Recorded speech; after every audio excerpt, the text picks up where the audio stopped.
What's going on, everybody? Crazy Dog back with another Cleveland Browns video for you guys. Now, I know I haven't talked about the Browns a whole lot recently, and that's really because they've gone quiet when it comes to free agency as they're preparing for next week's draft. But in this video, I'm going to talk about the Browns' top 30 visit list. As the draft, of course, next week already. Can't freaking wait. Of course, the Cavs will be in the playoffs during that time, so got some tough decisions to make as to whether I watch the draft or stream the Cavs. I might have to post a poll and ask the people what should I do, because I'm legit torn. Do I stream the Cavs in the playoffs, or do I watch the draft and do my Browns draft reactions? Well, we'll see. But before I get into talking about the Browns' top 30 visit list, believe it or not, I got some Browns free agency news to talk about. As earlier today, according to Ian Rappaport, and I quote on Twitter, the Browns have signed veteran O-lineman Germain Ifedi, adding depth before the draft. And this is what you'll see a lot of teams do. They will add players before the draft to fill any access, like depth holes that they have, and then they'll go out in the draft and essentially go after a best player available, right? So we'll see what the Browns do next week, though. We'll see if they go for need, because there's not really too many needs, but we'll see. Maybe they go best player available, depending on who's there. Of course, they don't pick until the second round this year, so we'll see what they do. I'm sure Andrew Berry's going to cook something good up for us, hopefully. Now, with some more information on Ifedi, I found this tweet from Adam Schefter, and I quote, Browns signed veteran free agent O-lineman Germain Ifedi, who has made 59 career starts at right tackle and 24 right guard. Last season, he spent most of the season on the Bills' active roster, but did not appear in a game. So again, good depth, right? I mean, we do have 3 O-linemen coming off major injuries, 2 of them on the right side of the line. That being, of course, Jack Conklin, who got hurt in the first game of the year. And then DeJuan Jones got hurt a little while later. So, yeah. And then, of course, Jedrick Wills, too. But we'll talk about him later. It's mainly the right side of the line, because that's where Ifedi plays. But yeah, pretty much, if we see Ifedi in a game, that means, once again, the injury bug is whooping our butt. Yeah. Essentially, we're hoping that we don't see Ifedi in a game.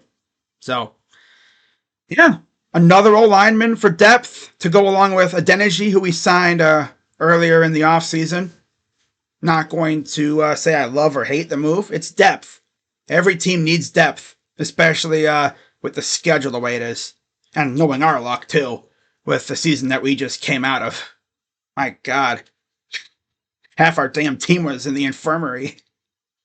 I'll tell you one thing, our trainers were working overtime, working on these guys that were injured. My God, they were having a party in that freaking trainer room. Jeez, having pool parties and everything, and the training pools and stuff. The hot tubs, yeah. But anyways, overall, decent signing. Again, it's not like, oh my God, this is an amazing signing. You know, I love it. You know, I'm not going to say I love it or hate it. It's a good signing. What else am I going to say? Now, looking at his background, because of course he's an offensive lineman, I'm not really going to look at his stats, but he is 29. He'll be turning 30 on June 2nd.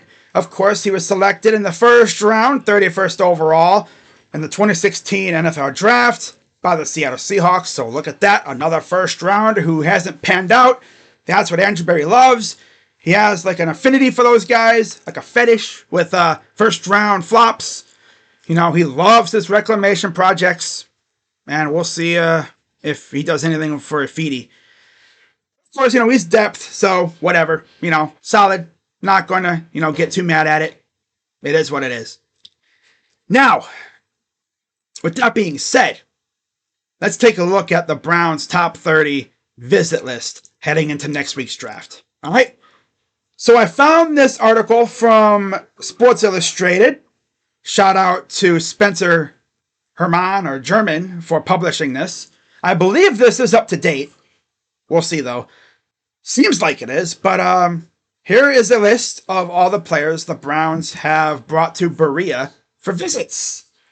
So Malachi Corley, wide receiver out of Western Kentucky, a guy that I really like. Quarterback Joe Milton from Tennessee. Word is he could be transitioning to tight end, so that explains that. Defensive tackle Devondre Sweat. I would love him on the squad. Michael Hall, Buckeye. In fact, I actually heard Denzel Ward was in Andrew Berry's ear saying, hey, draft Buckeyes. Please. Draft me some Buckeyes, bro. I need some friends from my freaking college. Please. DeWand is good, but I need more on my side of the ball. Kingsley Suamataia and Kyron Amagaji. 2 offensive tackles. Okay, cool. Javion Cohen from Miami, the U. Guard. Heard a lot about him in the combine and stuff. Ledietrich Tulu Griffin, wide receiver from Texas A&M. Wide receiver Troy Franklin, one of the guys that I would love to have on the Browns. Defensive tackle McKinley Jackson from Texas A&M. Quarterback Michael Pratt from Tulane. Running back Trey Benson from Florida State. Not gonna lie, a running back room consisting of Chubb, Benson, Foreman, Ford. That would go pretty hard. I'm probably missing a name or two, but there's so many names in our freaking running back room right now. It's crazy.